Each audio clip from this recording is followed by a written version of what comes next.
Nah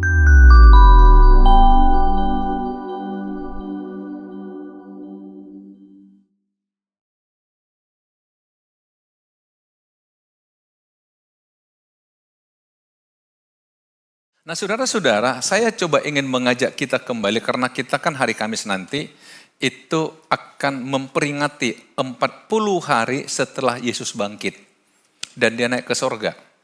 Jadi kalau hitung dalam kalender itu berarti hari ini hari ke-36. Yesus ada di bumi setelah kebangkitannya. Orang banyak bertanya kenapa dia harus ada di bumi setelah bangkit. Dia ingin membuktikan bahwa dia hidup. Karena memang sejak kebangkitannya aja udah dikarang cerita bohong. Betul? Yang mengatakan mayatnya dicuri lah, inilah. Akhirnya dia sengaja tunjukkan dirinya kepada banyak orang. Sehingga saudara-saudara cerita bohong itu gugur dengan sendirinya. Jadi Tuhan sengaja. Dan sekaligus juga ingin meyakinkan murid-murid bahwa dia Allah yang hidup. Bukan Allah yang mati. Bahwa dia sudah mengalahkan kematian dengan bangkit dari antara orang mati.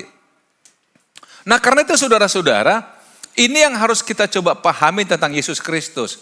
Inilah inti iman Kristen. Paulus berulang kali mengatakan, yang sangat penting aku sampaikan kepada kamu adalah bahwa Yesus telah mati, dikuburkan, bangkit dan naik ke surga. Ya, jadi jangan sampai kita kehilangan satu sisi aja dari Yesus. Itu membuat iman kita bisa goyang dan naik ke sorga. Bahkan dikatakan dan akan datang kembali sebagaimana ia naik. Jadi artinya apa? Karya Yesus belum selesai. Karena di sorga pun dia menjadi juru syafaat kita. Sampai nanti dia datang kembali. Yang kita kenal dengan pengangkatan gereja atau rapture. Dan kemudian gereja akan memerintah di bumi dan rajanya Yesus dalam kerajaan damai sejahtera. Ya, jadi sebenarnya belajar Alkitab itu nggak pernah habis, saudara.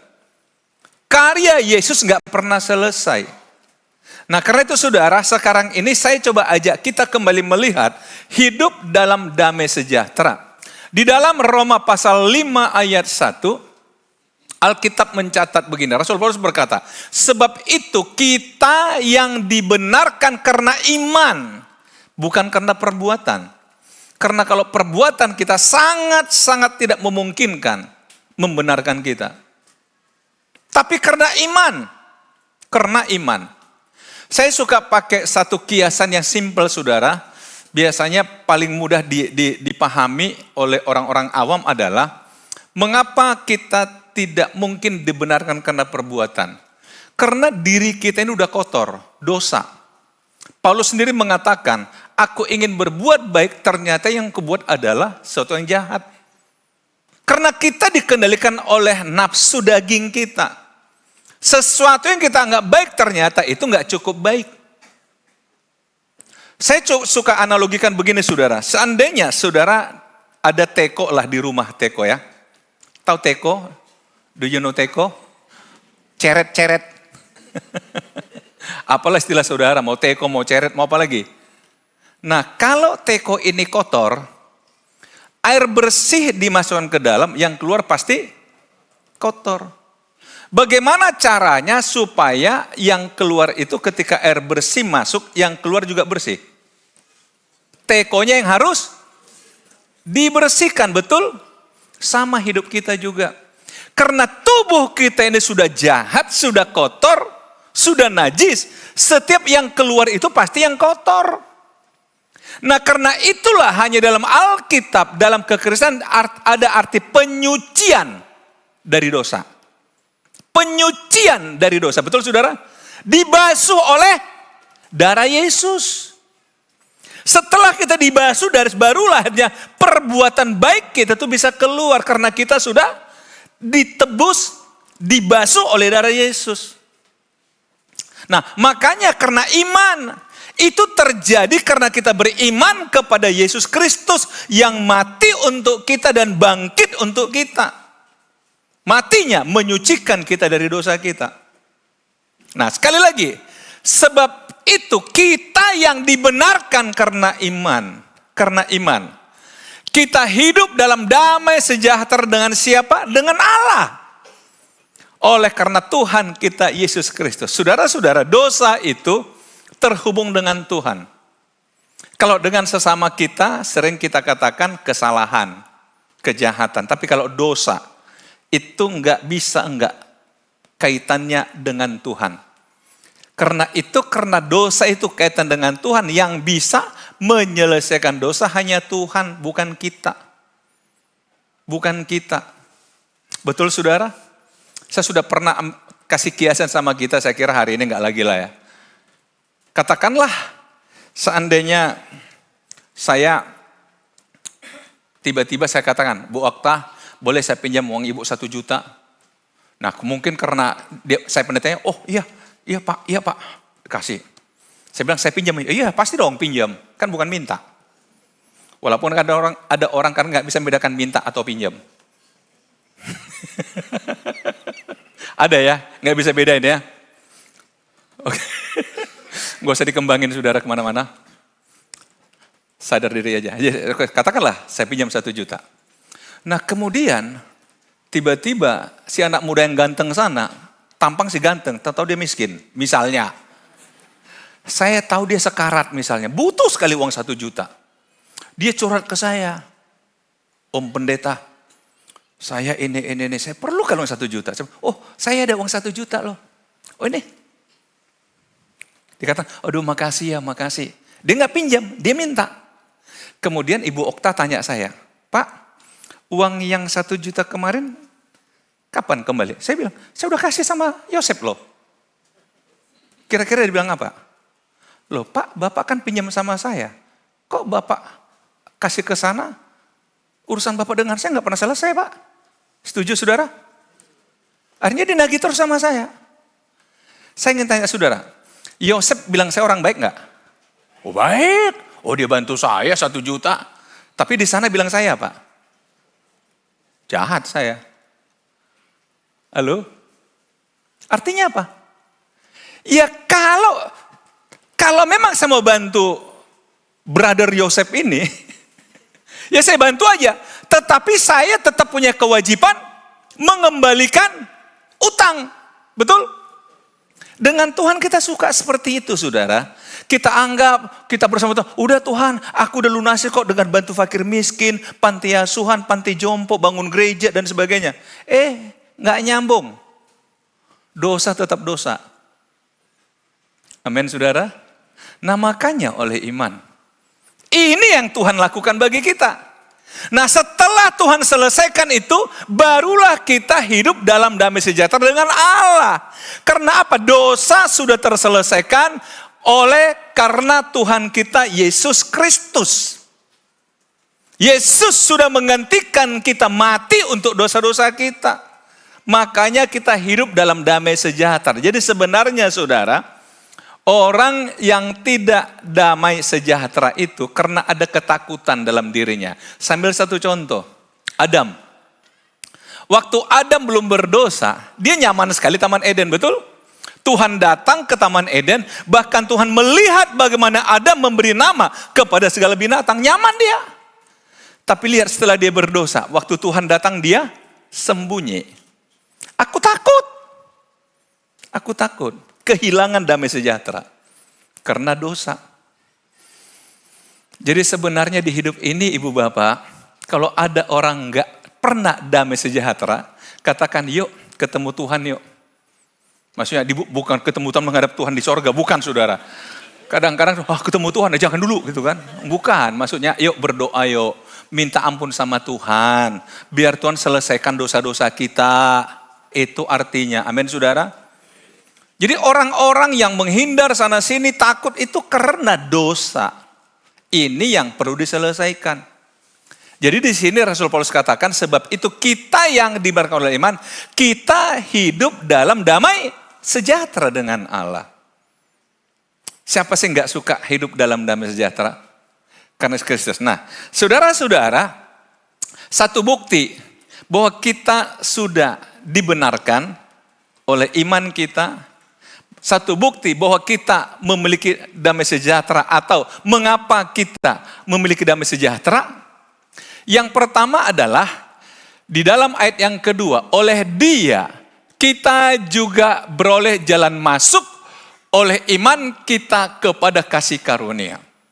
Jadi orang yang sudah dibenarkan tadi punya jalan kepada kasih karunia.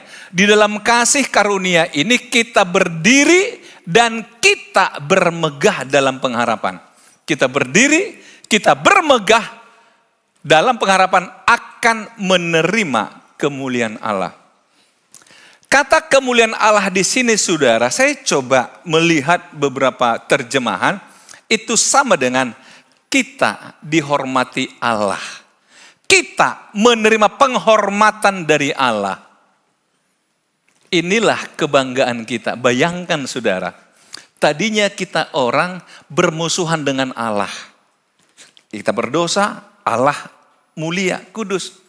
Tapi kemudian Dia selesaikan dosa kita dan Dia hargai kita. Dia hormati kita. Makanya dikatakan berdiri, kita berdiri dan bermegah dalam pengharapan. Artinya apa? Berdiri selevel dengan Allah. Luar biasa bukan?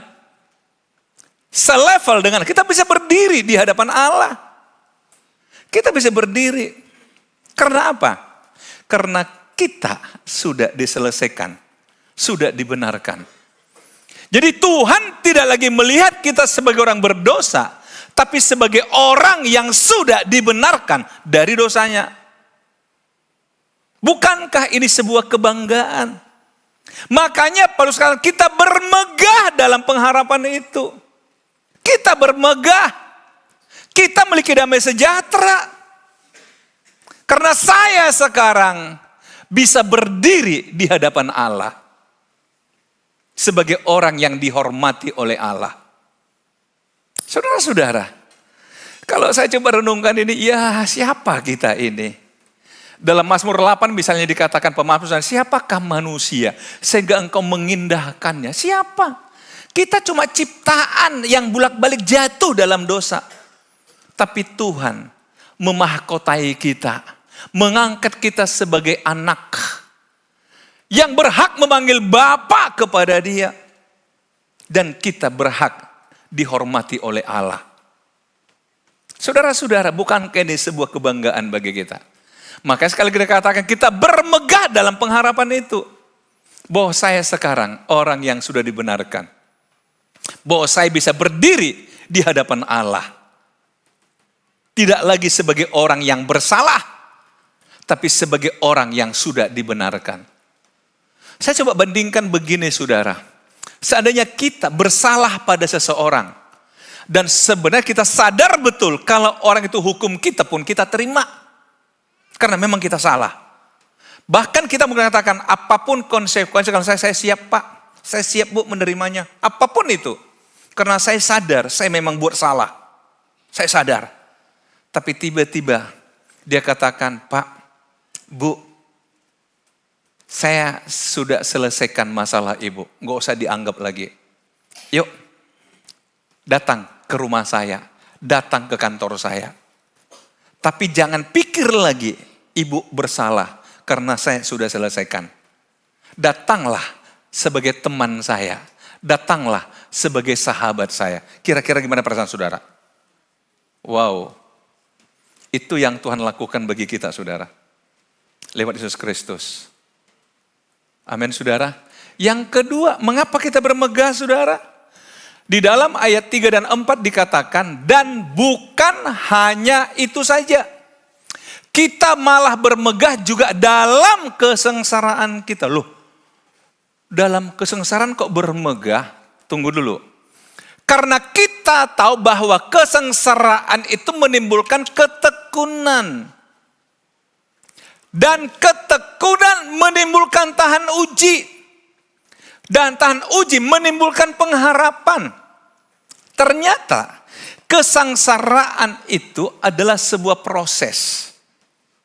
Dan kalau kita tekun dalam kesengsaraan, maka kita akan menjadi orang yang tahan uji. Tahan uji, saudara. Tahan uji. Jadi saudara, lihatlah kesengsaraan hidup ini untuk menjatuhkan kita, tapi merupakan sebuah proses supaya kita menjadi anak Tuhan yang tahan uji, yang tangguh, saudara. Saya coba ambil contoh, saudara. Dulu waktu saya kecil, masih SD kelas 1 gitu ya, saya masih ingat. Ya namanya dulu kan kita nggak banyak mainan ya, zaman-zaman dulu, saudara. Satu ketika, saudara, saya bereksperimen. Saya juga nggak tahu, tiba-tiba saya punya ide aja. Karena saya lihat kan di luar itu, di belakang rumah saya, pernah mama saya itu tanam apa? Bawang merah gitu ya. Terus saya bereksperimen sambil kaleng susu, saya taruh tanah, saya taruh bawang di atasnya, saya taruh di kamar mandi. Tumbuh loh, saudara. Cepat tumbuh, tinggi lagi. Tapi cuma satu batang dia, kutilang. Kurus tinggi langsing. Saya lihat sama luar kok lebih tinggi. Tapi saudara, akhirnya saya keluarin. Taruh di luar. Yang ada angin. Langsung puk. Karena apa? Di kamar mandi, dia tidak pernah kena angin. Tapi yang di luar sana, makanya dia rimbun daunnya, betul? Karena apa? Karena dia selalu kena angin. Akhirnya saudara, tumbuh ini. Saudara tahu, saya pernah baca satu buku, kenapa pohon korma itu bisa bertahan di padang gurun. Karena katanya teknik menanam pohon korma, kalau saya salah tolong koreksi ya, katanya, jadi kalau kecambah atau bibit korma itu sudah ditanam, waktu daunnya masih ada kecil keluar, langsung ditimpa dengan batu. Tujuannya apa? Untuk bisa mendorong batu ini, maka pohon secara alami akan memperkuat dulu akarnya. Memperkuat akarnya, setelah akarnya benar kuat, baru bisa sanggup mendorong batu ini, dan baru akhirnya dia tumbuh menjadi pohon korma. Itulah sebabnya dikatakan, Alkitab suka mengambil pohon korma kuat seperti pohon korma. Karena apa? Kalau datang badai padang gurun, saudara, itu pohon korma seperti tumbang. Tapi begitu badai berlalu, dia naik kembali. Kenapa? Akarnya kuat. Orang Kristen yang menderita, kalau dia tekun, akan menjadi orang Kristen yang kuat. Amin, saudara. Ini yang dikatakan, tekun, maka jadi tahan uji. Tekun, tahan uji. Tekun, tahan uji, saudara. Dan kenapa kita bisa bertahan dalam penderitaan? Dikatakan dalam ayat 5, dan pengharapan tidak mengecewakan. Tadi kan akhirnya kita punya pengharapan tidak mengecewakan. Karena apa? Kasih Allah telah dicurahkan di dalam hati kita. Di dalam hati kita. Jadi saudara lihat, yang rapuh kan hati kita. Betul? Perasaan kita, emosi kita. Ini yang seringkali rapuh, saudara. Tetapi kasih Allah dicurahkan dalam hati kita oleh Roh Kudus yang telah dikaruniakan kepada kita. Itulah sebabnya saudara-saudara tahu, waktu Yesus mau naik ke sorga, dia katakan, "Hei, kalian jangan tinggalin Yerusalem ya, sampai kalian menerima kuasa dari tempat yang maha tinggi." Karena apa? Kita perlu kekuatan dari Tuhan dalam hidup ini. Kita perlu. Dalam banyak hal, kita tuh lemah. Kita nggak berdaya. Tapi kasih Allah dicurahkan dalam hati kita oleh Roh Kudus. Inilah yang membuat kita bisa bertahan, bisa teguh. Umat-umat Kristen dari masa ke masa, mereka adalah orang-orang yang kuat. Kenapa? Karena kasih Allah ada di hati mereka. Karena Roh Kudus menyertai mereka setiap hari mereka. Amin, saudara. Jadi lihatlah penderitaan itu sebagai ujian kepada iman kita. Kalau kita tekun, kita pasti bisa melewatinya. Tekun aja. Katakan, "Ya Tuhan, aku dapat ujian lagi hari ini, tapi aku yakin Roh Kudus akan menyertai aku." Jadi kita tidak kehilangan damai sejahtera. Jangan izinkan penderitaanmu merebut damai sejahteramu. Itu artinya, saudara, kita punya kasih Tuhan. Selama kasih Tuhan ada di hati kita, selama Roh Kudus berdiam di hati kita, ujian seberat apapun tetap membuat kita bisa bertahan. Satu contoh dalam Alkitab, Stefanus syahid pertama yang dicatat dalam Kisah pasal 7 kalau saya nggak salah. Waktu lempari batu, Alkitab mengatakan, maka Stefanus tersenyum memandang ke langit. Coba lihat, kok bisa? Karena apa? Dia katakan, karena dalam pandangan dia melihat Yesus berdiri di sebelah kanan Allah Bapa. Itu buat dia kuat. Waktu dia dirajam, syahid pertama saudara di Alkitab. Nah, yang ketiga saudara, jangan izinkan sekali lagi apapun merebut demi saudara. Apa yang ketiga? Kita bermegah karena diperdamaikan. Dan bukan hanya itu saja. Kita malah bermegah dalam Allah oleh Yesus Kristus Tuhan kita. Sebab oleh dia kita telah menerima perdamaian itu. Telah. Kata telah. Ada sebuah jaminan saudara. Ada satu kepastian. Telah menerima perdamaian itu. Kalau orang yang sudah diperdamaikan dengan Allah. Ini bicara nanti. Bahwa kita sudah pasti punya tempat bersama dengan Tuhan di sorga. Amin saudara. Karena itu saudara, tadi pagi saya katakan memang ada beberapa lagu-lagu yang biasanya kita nyanyikan dalam acara pemakaman atau acara persemayaman. Padahal saya bilang ini lagu-lagu pengharapan. Misalkan, oh Yerusalem, kota mulia, hatiku rindu. Yang rindu siapa? Yang nyanyi kan? Yang nyanyi kan yang hidup. Betul enggak? Kan hatimu rindu kan enggak? Itu lagu pengharapan. Cuma dibawa di kematian jadi horor kesannya. Betul enggak? Padahal sebenarnya itu kan, berarti aku juga satu ketika akan begini ya. Oh tapi aku punya pengharapan, kan gitu harusnya. Kan itu kata Paulus, jadi jangan kita berduka seperti enggak berduka, kan begitu. Satu lagu lagi, yang sering kali nyanyikan dalam acara begitu. Belakang langit biru, ada mahkotaku. Mahkotaku kan, bukan mahkotanya kan. Belakang langit biru, sana ku rindu, kulihat wajahnya, dan seterusnya. Itu lagu pengharapan saudara, bukan lagu horor. Cuma sayangnya, kalau kita nyanyikan bukan dalam acara persemayaman, mau mati kau rupanya. Cobalah lihat. Padahal ini kan sebenarnya komitmen iman. Mau kapanpun aku mati, aku gak takut. Karena aku sudah diperdamaikan dengan Allah. Amin saudara. Kan Yesus katakan dalam 14 begini. Jangan gelisah hatimu. Aku pergi ke rumah Bapa untuk siapkan tempat bagi kamu. Kalau sudah selesai, aku akan datang menjemput kamu. Supaya di mana aku berada, kamu pun berada. Betul saudara? Jadi saudara yakinlah tempat kita belum selesai. Makanya itu belum jemput kita. Gimana saudara, pengen dipercepat rumahnya? Atau masih pengen kata, aku pengen hidup 1000 tahun lagi. Nah saudara-saudara gimana?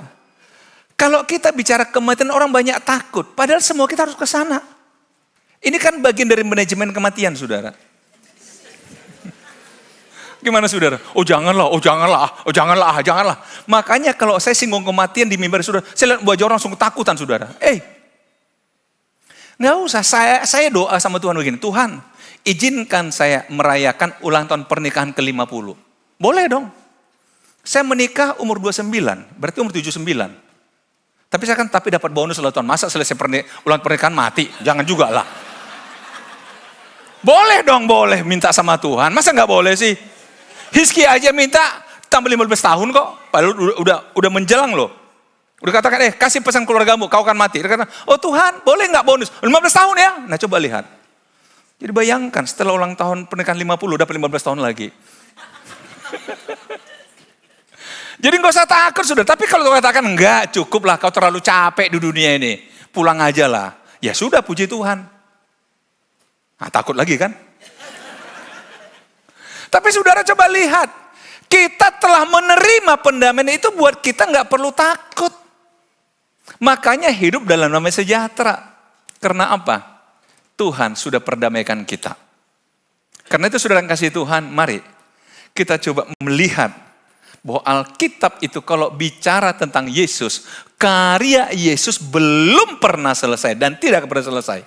Dia naik ke sorga, tapi di sana pun dia juru syafaat. Kita tadi saya katakan, dan nanti dari sana dia datang kembali membawa kita untuk hidup bersama dengan dia. Amin saudara? Karena itu saudara bahagialah karena telah diperdamaikan oleh Yesus Kristus dengan Allah. Kita hidup dalam damai sejahtera dengan Allah. Amin. Tuhan Yesus memberkati.